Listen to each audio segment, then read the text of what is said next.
All right, now, unless we forget tonight, we want to remind you of this very important day. Now, the 18th of December, today, and every other 18th of December is International Migrants Day.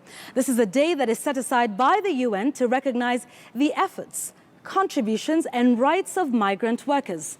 Kenya understands this all too well. For years, you will remember, Kenyan women seeking greener pastures in the Middle East as domestic workers have experienced untold torture. Some not being paid, and others even coming home in coffins. Now, measures have been put in place by the Ministry of Labour to vet the agencies that send them there and also to bring them back should they get into trouble abroad. But it appears this is not just a problem for blue-collar workers. White-collar workers face the same. Therefore, dear Kenyans, lest we forget, on this International Migrants Day, there are 4 Kenyans who went to South Sudan to work for a small tech company in that country. Now, they have been jailed for life. They are, as you can see on your screen, Anthony Kea, Anthony Mwadime, Boniface Muriuki, and Ravi Gagda. Their families claim that the charges against them were trumped up and are pleading for their release.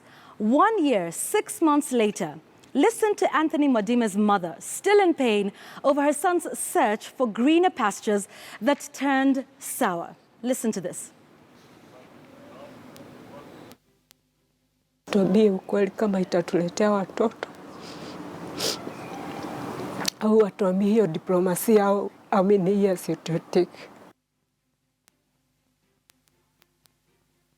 Lest we forget, they are not the only ones. You will remember the more recent case of Zakayo Gatimu. He was an IT specialist who died in an Ethiopian jail in what his family claims also trumped up charges. Now, you remember this picture. It's been doing the rounds on social media. He was a young husband and father going out of this country to fend for his family. Sadly, he returned in a body bag, died of suspected meningitis in an Ethiopian jail. Now, his colleague, Jedrick Wilson Mugo, is still in custody in that country, awaiting trial, charged with, among others, abetting terrorism. In fact, there are reports of 2 other Kenyans in jail there since October 2014. All their families claim that the Kenyan government should have done more to save these migrant workers out to seek a better day.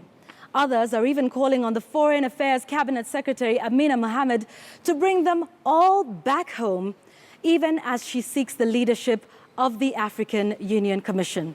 Today, we remind you of their plight on this International Migrants Day.